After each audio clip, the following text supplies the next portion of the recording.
Hello everyone, আমি পায়েল। আমার নতুন একটি ভিডিওতে সবাইকে এত এত ভালোবাসা। আশা করি আপনারা সবাই খুব ভালো আছেন, আর আমরাও কিন্তু বেশ ভালোই আছি। সকাল এখন 6:05-10 মতো বাজে।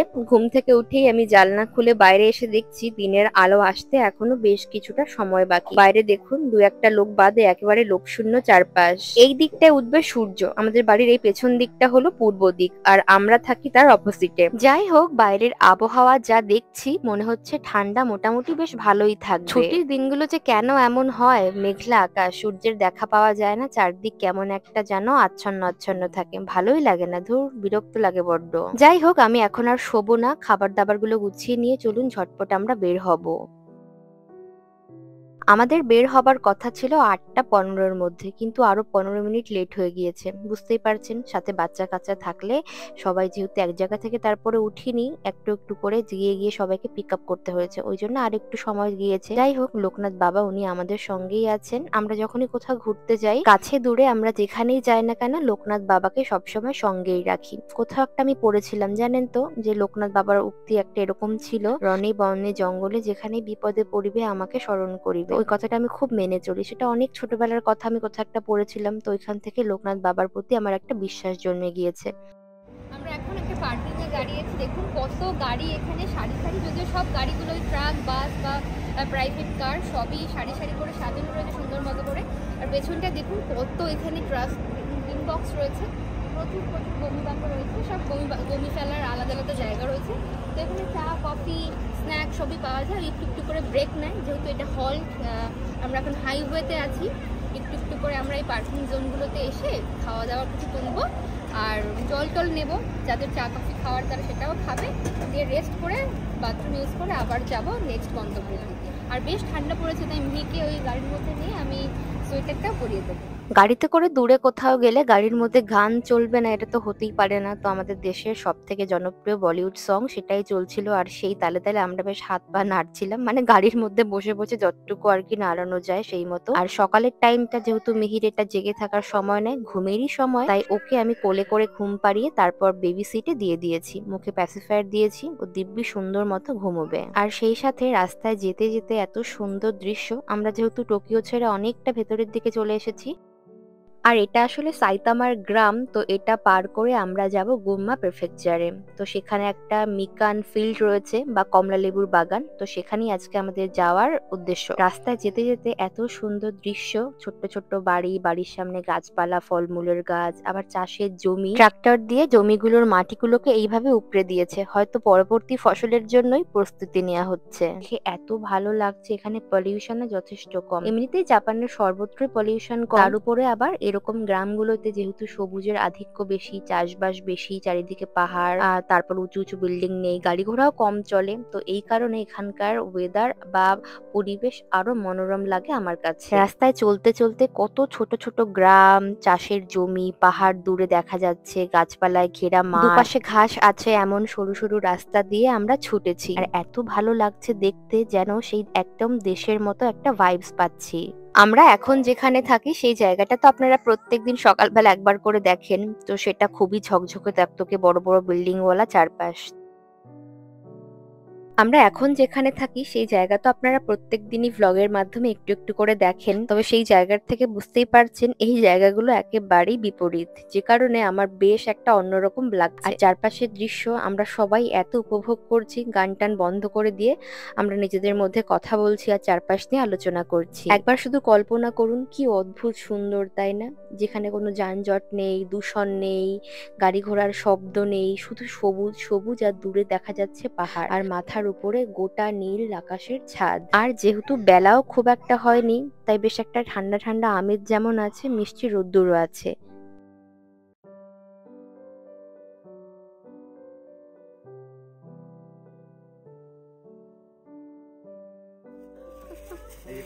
আচ্ছা আচ্ছা আচ্ছা, মানে যতক্ষণ না এটা না ভরছে। আচ্ছা আচ্ছা। খাওয়ার পরে অবশিষ্ট চোকলা টোকলাগুলো এর ভিতরে ফেলে আর এই বাস্কেটটা কিসের জন্য? বাস্কেটটা তুমি যদি এক্সট্রা পিক করার জন্য নিয়ে যেতে চাও বাড়ি, তার জন্য আলাদা করে এর মধ্যে ভরে সেটা এখানে ওয়েট করা হবে। ও আচ্ছা আচ্ছা আচ্ছা। তো তারপরে 300 ইয়েন করে 300 ইয়েন করে 1 কিলো মূল্য দিয়ে কিনতে হবে। বেসিক্যালি আমাদের কোনো সিজারের দরকার হবে না, আমরা হাত দিয়েই ছিড়বো। হাত দিয়ে ছেঁড়ার যে মজা ফুড পিকিং এসে, সেটাই তো আসল মজা। তো আমরা বাস্কেট নেব। টিকিট কাটা হয়ে গিয়েছে, টিকিট কাটা হয়ে গিয়েছে। তো চলুন আমরা এখন যাই। অনেক দিনের মানে স্বপ্ন ছিল। স্বপ্ন মানে কি, এটা খুব একটা এক্সাইটিং ব্যাপার। যে কোনো গাছ থেকে ফল নিজের হাতে ছিঁড়ে খাওয়ার একটা মজাই আছে। বাজারে তো কত লেবু কিনতে পাওয়া যায়, কিন্তু এর যে কি আনন্দ সেটা একমাত্র পিকিং এ আসলেই বোঝা যায়। মোস্টলি এই ধরনের ফলের বাগানগুলো জাপানের পাহাড়ি অঞ্চলই হয়ে থাকে। আপেল, কমলা লেবু, পার্সিমন, আঙুর এই জাতীয় ফলগুলো যেখানে লাগানো হয়, সেখানে জানেন তো বেশ ভাল্লুকের উপদ্রব থাকে। তবে এখানে এটা নেই, তাই ভাল্লুকের ভয় দেখানোর পরিবর্তে পাখিকে ভয় দেখানোর জন্য এরকম আর্টিফিশিয়াল পাখিগুলোকে দেওয়া হয়েছে। ওই যে আমাদের দেশে যেমন কাকতাড়ুয়া থাকে না, ওই কাকতাড়ুয়ার কাজই করবে এটা। তো লেবু দেখে চলো সামনে আবনাই। ও মাই গুডনেস, দেখো মাথার উপরে লেবু ঝুলছে। চলো চলো চলো, যত খুশি পেরে খাও। কি ভালো, দেখো কি সাবধানে সাবধানে যাচ্ছি। ও মাই গুডনেস। আর এত রোদ্দুর আজকে, বাড়ি থেকে তো দেখলাম মেঘলা। দেখুন কত লেবু। ও মাই গুডনেস, দারুন দারুন। তোমরা ঘোরো, তোমরা ঘোরো। Wow wow wow wow. চারপাশে পাহাড়ে ঘেরা, আর মাঝখানে আরেকটা পাহাড়ের ঢালে এরকম লেবুর গাছগুলো। ছোট্ট ছোট্ট লেবু গাছ, গাছ ভর্তি লেবু হয়ে আছে। সবই মোস্টলি পাকা। সারা বছর তো আর এখানে লোকজন আসে না, শুধুমাত্র এই সময়টায় যখন পিকনিক এর সিজন তখন আসে। আর চারদিকে এত লোকজন, বিশেষ করে বাচ্চারা কিন্তু এখানে এসেছে। জাপানের প্যারেন্টিং স্টাইল অনুযায়ী এই ধরনের অ্যাক্টিভিটি এখানকার বাবা মায়েরা খুব করেন। তো যাই হোক, চারিদিকে এত ফল দেখে আমরা বড়রাও কিন্তু রীতিমতো ভিমড়ি খাচ্ছি। লেবু ধরো, ধরো ধরো ধরো ধরো ধরো, নেবু ধরো, নেবু ধরো, নেবু নেবু। এই কি সুন্দর নেবু তুমি। উড়ি বাউরি, কি সুন্দর লাগছে, কি সুন্দর। এই যে এই যে টুক টুক টুক টুক টুক টুক টুক টুক টুক টুক টুক টুক টুক টুক। ধরো ধরো ধরো ধরো ধরো ধরো ধরো ধরো ধরো ধরো ধরো ধরো ধরো ধরো ধরো। নেবু ধরো, নেবু ধরো। কি সুন্দর ভিডিও আসছে মাম্মা। নেবু তোমার মুখে নদুর আসছে। এদিকে আছো পাপা, এদিকে আছো পাপা, এদিকে আছো। দেখো কি দুর্দান্ত, প্রত্যেকটা গাছে কি বিভৎস পরিমাণে লেবু হয়ে রয়েছে। উনি বাবলি সোনারি লেবু গাছের নিচে কি করছে? ইয়ে ঘি কোনটা? এই লেবু পিকিং করার জন্য আমাদের কোনো সময় বরাদ্দ নেই, তবে এখানে ঢোকার জন্য আমাদের টিকিট কাটতে হয়েছে। সেই টিকিটের মূল্য নিয়েছে এখানকার 600 ইয়েন, যেটা আমাদের দেশীয় টাকায় ধরুন প্রায় 345 টাকার কাছাকাছি। এই টিকিটের মধ্যে ইনক্লুডিং রয়েছে দুটো ছোট্ট ছোট্ট পলিপ্যাক, ওটা ওনারাই দিয়েছেন। তো ওই পলিপ্যাকটার মধ্যে যে কয়টা লেবু ধরবে সেই অবধি লেবু ফ্রি, এই টিকিটের মধ্যে ইনক্লুডিং, যেটা আগে বললাম। তবে তারপরে যে লেবুগুলো আর পিকিং করার পরেও ওই দুটো পলিপ্যাকের মধ্যে ধরবে, সেই বাকিগুলো ওনাদের কাছে নিয়ে গেলে ওনারা ওজন করে যে দাম বলবেন সেই দামটা আমাদের এক্সট্রা করে দিতে হবে। কোনো কিছুই তো আসলে মূল্য ছাড়া পাওয়া যায় না, তবে এইরকম বাগানে এসে সতেজ টাটকা ফল গাছ থেকে ছিঁড়ে খাওয়ার যে আনন্দ, তা ভাষায় সত্যি প্রকাশ করা যায় না। দেখো কত লেবু। আমি এখন পাহাড়ের ঢালে উঠছি, বাপরে খুব সাবধানে সাবধানে একদম। এটা নিচে রাখি আপাতত। এদিকে তাকাও, দেখুন কি বিভৎস লেবুগুলো। নিয়ে একটা, ওয়াও কি দুর্দান্ত।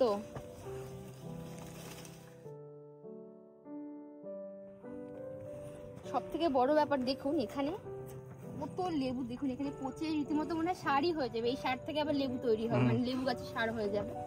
কি বিভৎস, চারিদিকে শুধু লেবু লেবু লেবু। আর লেবুগুলো কিন্তু খুব মিষ্টিও। বিভিন্ন জাতের লেবু রয়েছে, যার মধ্যে কিছু লেবু দেখলাম বেশ টক, আবার কিছু বেশ মিষ্টি। আমি বেছে বেছে চেষ্টা করছি একটু বড় বড় দেখে নেবার।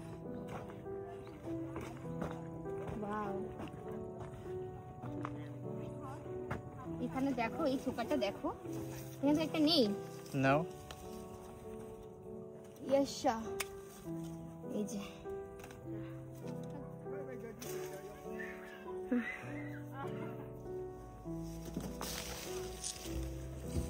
কেমন লাগছে লেবু বাগানে এসে? খুব ভালো। ফুড পিকিং করার মজাটাই অন্যরকম বলো। যদিও আমাদের সোনা এখন খেতে পারে না। দেখুন লেবুটা এটা একটু অন্য জাতের লেবু। আমাদের 2 প্যাকেট মতো লেবু ফ্রি পাবো, মানে আমাদের টিকিটের সঙ্গে রয়েছে। তো আমি দেখছি 2 প্যাকেট হয়েছে কিনা, তাহলে যদি না হয় তাহলে আমি আরো কিছু লেবু নেব। এই যে 2 প্যাকেট মতো লেবু, এর মধ্যে আরেকটা চলে যাবে মেবি, আরেকটা ধরবে, আর দুটো চলে যাবে। এই 1 প্যাকেট আমি আরো 1 প্যাকেট নিতে পারবো। তুলছে। ওয়াও, এটা কিন্তু দারুন, পুরো একটা থোকায় 5টা রয়েছে আর ভীষণ ফ্রেশ। হ্যাঁ ফ্রেশ, এখন ফ্রিতে পেয়েছি, মানে আমাদের টিকিটের সঙ্গে ফ্রি আছে। 2 প্যাকেট কাঞ্চনের একটা, আমার একটা, তো একটা প্যাকেট অলরেডি ভরে গিয়েছে, আর 2 প্যাকেটের আরো হয়তো 2-3টে মতো যাবে।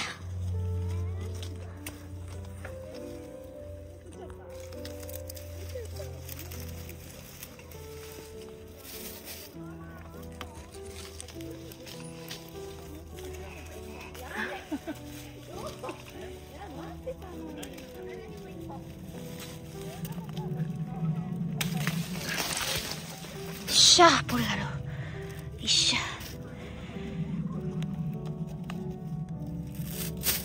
ও হ্যাঁ, আপনাদেরকে তো বলাই হলো না, এই লেবু বাগানের যারা মালিক, অর্থাৎ এই লেবুর চাষ যারা করছে, তারা এক জাপানি দম্পতি। ছোট্ট বাচ্চা নিয়ে তারা এটা করে, আর দেখলাম বাচ্চাটাও তাদের সাথে কাজ করছে। বাচ্চাটার ধরুন খুব জোর বয়স 5 কি 6 মতো হবে। বাবা মায়ের হাতে হাত মিলিয়ে যেমন কাজ করছে, আবার দেখলাম এই লেবুর বাস্কেট গুলো সুন্দর মতো গুছিয়ে রাখছে। যারা কাস্টমার তাদেরকে গ্রিটিংও করছে।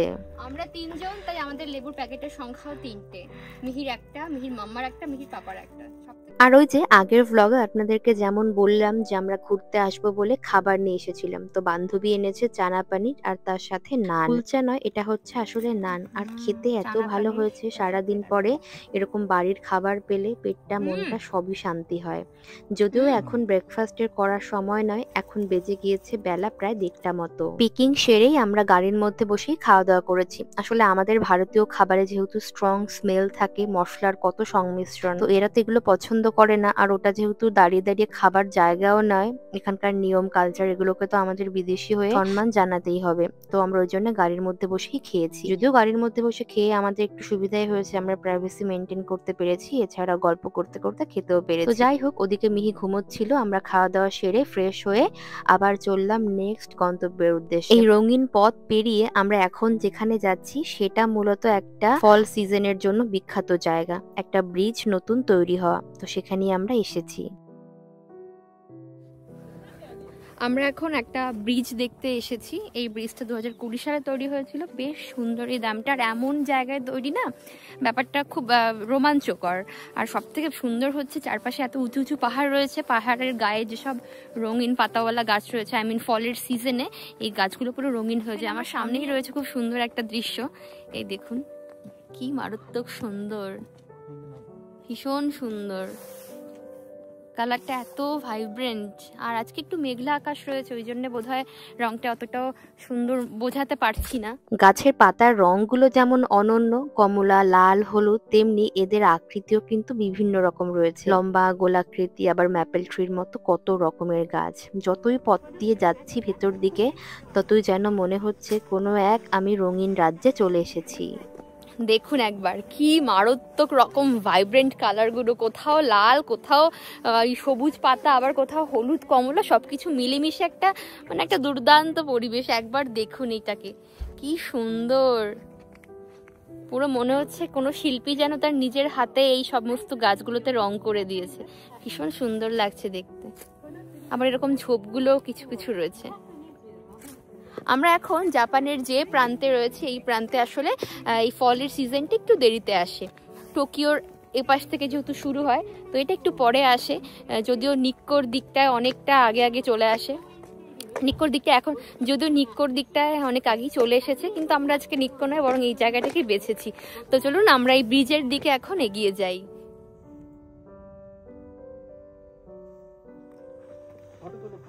মিহি,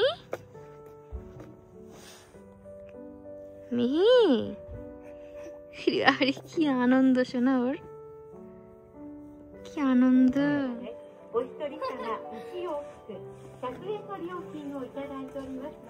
ইলুমিনেশন টাইপ মনে হচ্ছে। কি দারুণ দেখতে লাগছে, চারদিকে ভিউটা দেখো, ভীষণ সুন্দর। একবার এই দিকটা দেখাও, সবাইকে দেখাও এই দিকটা, আমরা যাই, দাঁড়া। দেখো কি সুন্দর লাগছে এই দিকটা, দুর্দান্ত সুন্দর লাগছে। তবে এখানে কিন্তু বেশ ঠান্ডা কনকনে ব্যাপারটা রয়েছে। আর ওই দেখো দূরে দেখো পাহাড়টায়, দেখেছো ওখানে দেখে এখনো রোদ, এখনো রোদ্দুর রয়েছে। আর আমাদের এই সাইডটা দিয়ে দিয়েছি অন্ধকার হয়ে গিয়েছে। আমাদের দেশে যেমন শীতের শেষের দিকটায় কিছু গাছের পাতা ঝরে যায় হালকা হলুদ বর্ণ ধারণ করে, তেমনি এদেশেও হয়। কেবলমাত্র পার্থক্য একটাই যে আমাদের দেশের পাতাগুলোর কালার এত বেশি ভাইব্রেন্ট নয়, আর এখানকার পাতাগুলো বেশি ভাইব্রেন্ট। লাল রঙের পাতাগুলো দেখতে মারাত্মক সুন্দর লাগছে। নিচের ওই রাস্তা দিয়ে আমরা এইমাত্র উঠে এসেছি এই জায়গাটিতে। এই সমস্ত রঙিন পাতা আর কয়েকদিন পরে ঝরে গিয়ে তারপর আবার সব পাহাড়গুলো ন্যাড়ামুন্ডি হয়ে যাবে, যদিও কিছু কিছু গাছের পাতা কখনোই সবুজ হয় না। এখানে কিন্তু বেশ ঠান্ডা আছে কাঞ্চন, প্রচুর ঠান্ডা লাগছে কিন্তু। তো সোনাকে আমি সব জ্যাকেট ফ্যাকেট পরিয়ে নিয়ে এসেছি, বাট তারপর বেশিক্ষণ এখানে থাকতে চাইছি না।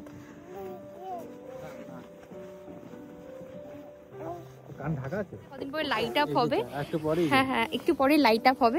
ভীষণ সুন্দর জায়গাটা, চারদিকে এত উঁচু উঁচু পাহাড়। আমরা ইভেন ওই নিচে দিয়ে যাচ্ছিলাম, দেখো কেমন সাপের মতো আঁকা বাঁকা রাস্তাটা, ওই যে দেখা যাচ্ছে রাস্তাটা, এই যে এখানে প্রচুর সুন্দর জায়গাটা। তো আমরা খুব এনজয় করছি, যদিও বেশ ঠান্ডা আছে এখানে। এইসব জায়গাগুলো যেহেতু জাপানের একদম দুর্গম অঞ্চলে পাহাড়ে ঘেরা চারদিক, তাই এখানে না ওরকম লোকজন খুব বেশি আসে না। যারা ফ্যামিলি তারা কার নিয়ে এখানে খুব বেশি আসে। এই দেখুন সামনের ফ্যামিলিটা। তবে যারা এখান দিয়ে যাচ্ছে, অর্থাৎ এই ব্রিজের ওপরটা দিয়ে, খেয়াল করলাম তারা প্রত্যেকেই চাইছে এই ব্রিজটা যত তাড়াতাড়ি ক্রস করা যায়। আমি এখন দৌড়াচ্ছি, তার কারণ আমি সবার পেছনে পড়ে গিয়েছি আর সবাই সামনে এগিয়ে গিয়েছে। একবারটি দেখুন এখানে কি সুন্দর লাইট আপ হচ্ছে, দারুণ দুর্দান্ত রকম সুন্দর হচ্ছে।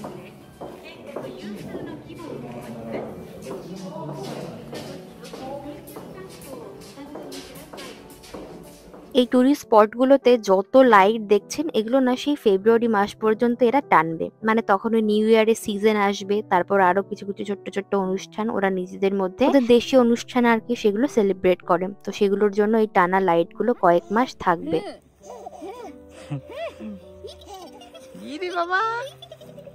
সোনা, আমরা লাভহাটের মধ্যে রয়েছি। তুমি মাম্মার ভালোবাসার পাখি, মাম্মাও তোমার ভালোবাসার পাখি। আমরা কি সুন্দর লাভহাটের মধ্যে রয়েছি, আমরা লাভহাটের মধ্যে রয়েছি, আমরা লাভহাটের মধ্যে রয়েছি। সোনা তো গুলি গুলি গুলি গুলি বাজা বাজা।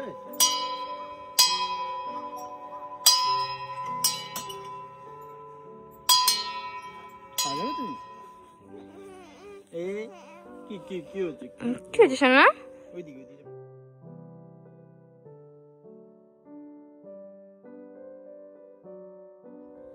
আমরা হেঁটে হেঁটে যে ওপর দিকটা এলাম, এত সুন্দর একটা পরিবেশ, আর মাউন্টেন গুলো এত সুন্দর দেখা যাচ্ছে। আর সব থেকে বড় ব্যাপার, নিচে এত ঠান্ডা ছিল, ওপরে কিন্তু একদমই ঠান্ডা নেই। তো আমরা ওপর থেকে এখন ব্রিজটাকে দেখছি, আর এই ব্রিজটার নাম হচ্ছে ইউমি কাতসুরা লাভার্স সেঞ্চুরি। মানে এই জায়গাটির নাম হচ্ছে ইউমি কাতসুরা লাভার সেঞ্চুরি। এই জায়গাটা আমরা র্যান্ডামলি খুঁজতে খুঁজতেই পেয়েছিলাম। তো এখানে এসে বেশ ভালোই লেগেছে। পাহাড়ে ঘেরা চারদিকে সুন্দর সুন্দর ছোট ছোট কটেজ রয়েছে। তবে এখানে আসার আগে আমরা তো এটা একেবারেই জানতাম না যে এই পাহাড়ে ঘেরা চারপাশ, তার মাঝখানে ছোট্ট ছোট্ট এই কোজি কটেজ, আর এই কটেজ গুলোতে আবার রাত্রে থাকা যায়। এমন জানলে নিশ্চয়ই আমরা আগে ভাগে প্রস্তুত হয়ে আসতাম।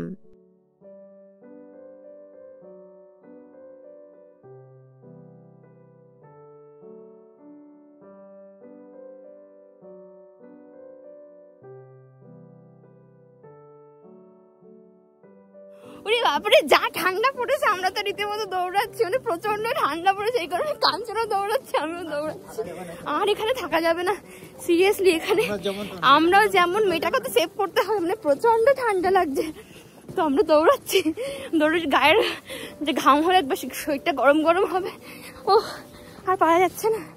একদম দিনের শেষ বেলা, এখন বিকেল 4:30 মতো বাজে। আমাদের এখান থেকে আবার বাড়িও ফিরতে হবে। আমাদের বাড়ির দূরত্ব এই জায়গা থেকে মোটামুটি ওই ধরুন হাইওয়ে ধরে প্রায় 2 ঘন্টা মতো। তো চলুন আজকের ভিডিওটা আমরা এখানেই শেষ করছি। দেখা হচ্ছে পরবর্তী নতুন ভিডিওতে। সবাই খুব ভালো থাকবেন, সুস্থ থাকবেন। Tata, bye bye.